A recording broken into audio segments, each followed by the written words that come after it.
மேடையிலே அமர்ந்திருக்கும் வருங்கால தமிழக முதல்வர் நம்மவர் அவர்களுக்கும் மற்றும் இந்த மேடையிலே அமர்ந்திருக்கும் பல்வேறு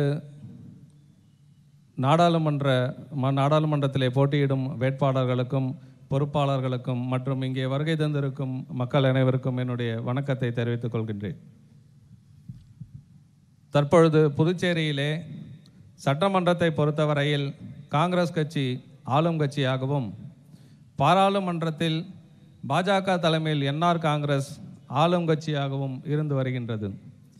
இந்த இரண்டு கட்சிகளும் 7 ஆண்டுகளாக தொடர்ந்து ஆளுக்கு ஒரு இடத்தில் ஆளுங்கட்சியாக இருந்து வந்தபொழுதும் மக்கள் மீது சிறிதும் அக்கறை காட்டவில்லை.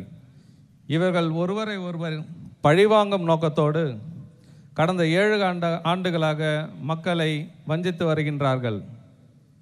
மாண்புமிகு என்ஆர் தலைமையில் புதுச்சேரியில் ஆட்சி நடந்த பொழுது அப்பொழுது மத்திய அமைச்சராக இருந்த மாண்புமிகு திரு நாராயணசாமி அவர்கள் என்ஆர் அவர்களை பழிவாங்கும் நோக்கத்தோடு மக்கள் நல திட்டங்களை தடுத்தார்.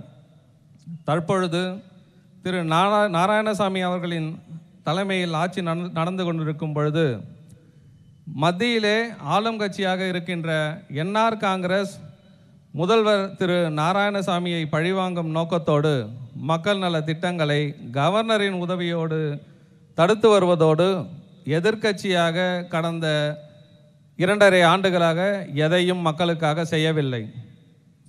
இப்படி கடந்த 7 வருடமாக நடந்து வரும் என்ஆர் காங்கிரஸ் ஆட்சியில் அரசு ஊழியர்களுக்கு சம்பளம் முறையாக போடப்படவில்லை. ரேஷனில் அரிசி எல்லா மாதமும் சரியாக போடப்படவில்லை. முதியோர் உதவித்தொகை சரியாக வழங்கப்படவில்லை. அரசுக்கு எதிராக மக்கள் போராட்டங்களை நடத்தி கொண்டிருக்கும் பொழுது எதிர்க்கட்சி தலைவர் என்ஆர் அவர்கள் கவலைப்படாமல் வீட்டிலே ஓய்வெடுத்து கொண்டிருந்தார். ஆனால் தற்பொழுது தேர்தல் வந்தவுடன் மக்களுக்காக நீலி கண்ணீர் வடிப்பதாக நாடகமாடி உங்களை தேடி வந்து கொண்டிருக்கின்றார். இப்படி மாறி மாறி தங்களுக்குள் அதிகார போட்டியை நடத்தி வாக்களித்த மக்களை பற்றி கவலைப்படாமல் மக்களை வஞ்சித்து கொண்டிருக்கும் இவர்களில் ஒருவர் மக்கள் முதல்வர், மற்றொருவர் புரட்சி முதல்வர். இப்படி மத்தியிலே ஆளுங்கட்சியாக இருக்கும் என்ஆர் காங்கிரஸ் நினைத்திருந்தால் மத்திய அரசின் மூலம் கவர்னருக்கு அழுத்தத்தை கொடுத்து மக்கள் நல திட்டங்களை தற்பொழுது செய்திருக்க முடியும். ஆனால் அவர் அவ்வாறு செய்யவில்லை. இப்படி ஒருவரை ஒருவர் போட்டி போட்டுக்கொண்டு மக்களை வஞ்சித்து கொண்டு இருக்கும் இவர்கள் இருவரும் தற்பொழுது எந்த நம்பிக்கையில் உங்களை தேடி வந்து கொண்டிருக்கின்றார்கள் என்றால் இலவசம் அல்லது ஓட்டுக்காக கொடுக்கப்படும் பணம். இந்த இலவசமானாலும் ஓட்டுக்காக கொடுக்கப்படும் பணமானாலும் அது எதற்காக கொடுக்கப்படுகிறது என்றால் அவர்கள் செய்த தவறை மறைப்பதற்காக உங்களுக்காக கொடுக்கப்படுகின்ற லஞ்சம்.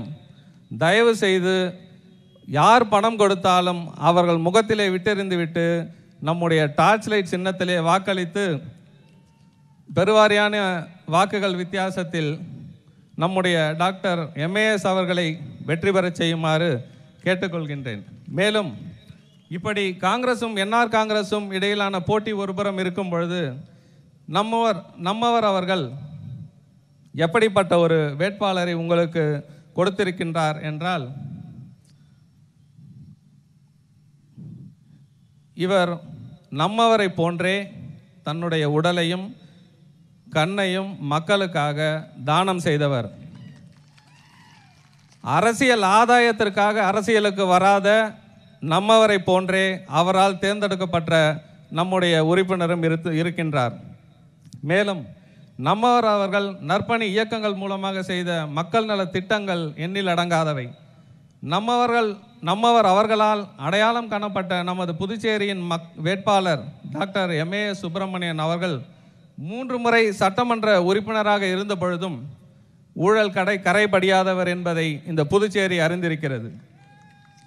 எம்எல்ஏவாக இருந்த காலத்திலும் மக்களுக்கு தன்னுடைய சேவையை தொடர்ந்திட இலவச புற்றுநோய் மருத்துவமனையை நிறுவி அதன் மூலமாக வறுமை கோட்டிற்கு கீழ் உள்ள 100 பேருக்கு 5 லட்சம் ரூபாயும் 500 நபர்களுக்கு 2.5 லட்சம் ரூபாயும் 1000 பேருக்கு 1 லட்சம் ரூபாயும் மருத்துவ வசதிக்காக மத்திய மாநில அரசுகளிடமிருந்து பெற்று தந்து அதிகாரத்தில் இல்லாத பொழுதும் மக்கள் சேவையை தொடர்ந்து செய்து வருபவர். இப்படிப்பட்ட சூழலில் கட்சிகள் அனைத்தும் பாராளுமன்ற தேர்தலில் உங்கள் வாக்குகளை வாங்க இலவசங்களோடு பணத்தோடும் உங்கள் வீடு தேடி வந்து கொண்டிருக்கின்றார்கள். அவர்களிடம் என் ஓட்டு என்னுடைய உரிமை என்று கூறி அவர்களை திருப்பி அனுப்பி மக்கள் நீதி மையத்திற்கு டார்ச் லைட் சின்னத்தில் உங்களுடைய பொன்னான வாக்குகளை வழங்கி மக்களுக்கு நீதி கிடைத்திட செய்திட வேண்டும் என்று கூறி விடைபெறுகின்றேன். நன்றி, வணக்கம்.